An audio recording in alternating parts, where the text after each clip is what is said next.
नमस्कार शेतकरी बांधवांनो, बाजारभाव माहिती या आपल्या यूट्यूब चॅनलवरती आपल्या सर्वांचं स्वागत आहे. जर तुम्ही आपल्या बाजारभाव माहिती या यूट्यूब चॅनलवरती पहिल्यांदा आला असाल तर आपल्या यूट्यूब चॅनलला सबस्क्राईब करून ठेवा, जेणेकरून बाजारभावाविषयक माहिती तुम्हाला यूट्यूबच्या माध्यमातून मिळत राहील.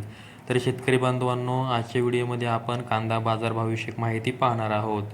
चला तर जास्त वेळ न घेता व्हिडिओ सुरू करूया. तर तुम्ही स्क्रीनवरती पाहू शकता, 4 जानेवारी 2026 रोजी पुणे बाजार समितीमध्ये जो लोकलचा कांदा होता त्याची एकूण आवक ही 23,484 क्विंटल झालेली आहे. त्यासाठी किमान दर हा 500 रुपये तर कमाल दर हा 2200 रुपये देण्यात आलेला आहे. तर सर्वसाधारण दर हा 1350 रुपये देण्यात आलेला आहे. त्यानंतर पुढील बाजार समिती आहे जुन्नर बाजार समिती. त्यामध्ये जो चिंचवड कांदा आहे त्याची एकूण आवक ही 1216 क्विंटल झालेली आहे. त्यासाठी किमान दर हा 300 रुपये तर कमाल दर हा 2500 रुपये देण्यात आलेला आहे.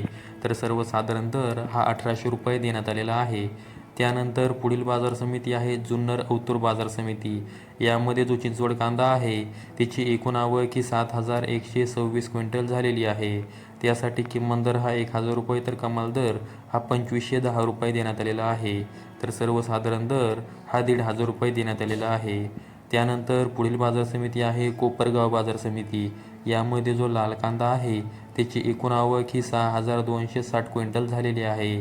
त्यासाठी किमान दर हा 500 रुपये तर कमाल दर हा 1648 रुपये देण्यात आलेला आहे. तर सर्वसाधारण दर हा 1450 रुपये देण्यात आलेला आहे. त्यानंतर पुढील बाजार समिती आहे पुणे मोशी बाजार समिती. यामध्ये जो लोकलचा कांदा आहे त्याची एकूण आवक ही 774 क्विंटल झालेली आहे व त्यासाठी किमान दर हा 500 रुपये तर कमाल दर हा 1600 रुपये देण्यात आलेला आहे.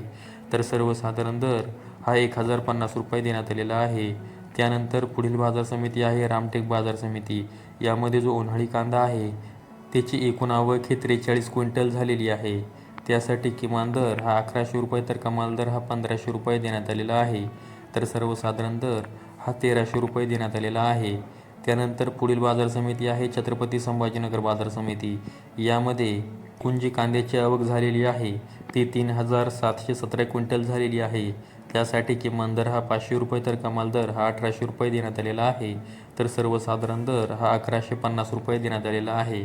त्यानंतर पुढील बाजार समिती आहे राहुरी बाजार समिती. यामध्ये जी कांद्याची एकूण आवक झालेली आहे ती 9514 क्विंटल झालेली आहे. त्यासाठी किमान दर हा 100 रुपये तर कमाल दर हा 1900 रुपये देण्यात आलेला आहे. तर सर्वसाधारण दर हा 1000 रुपये देण्यात आलेला आहे. त्यानंतर पुढील बाजार समिती आहे धाराशिव बाजार समिती. यामध्ये जो लाल कांदा आहे त्याची एकूण आवक ही 53 क्विंटल झालेली आहे. त्यासाठी किमान दर हा 1000 रुपये तर कमाल दर हा 1800 रुपये देण्यात आलेला आहे. तर सर्वसाधारण दर हा 1400 रुपये देण्यात आलेला आहे. तर शेतकरी बांधवांनो, आजच्या व्हिडिओमध्ये मी तुम्हाला 4 जानेवारी 2026 रोजी कोणत्या बाजार समितीमध्ये कांद्यासाठी काय बाजारभाव होता याविषयी माहिती दिलेली आहे. 4 जानेवारी रोजी रविवार असल्याकारणाने बऱ्याच बाजार समित्या या बंद होत्या. त्यामुळे जेवढ्या बाजार समितीची माहिती उपलब्ध झाली त्या बाजार समितीची माहिती मी आजच्या व्हिडिओच्या माध्यमातून आपल्याला दिलेली आहे. अशाच माहितीसाठी आपल्या बाजारभाव माहिती या यूट्यूब चॅनलला सबस्क्राईब करून ठेवा. व्हिडिओ आवडल्यास व्हिडिओला लाईक नक्की करा. संपूर्ण व्हिडिओ पाहिल्याबद्दल सर्व शेतकरी बांधवांचे धन्यवाद.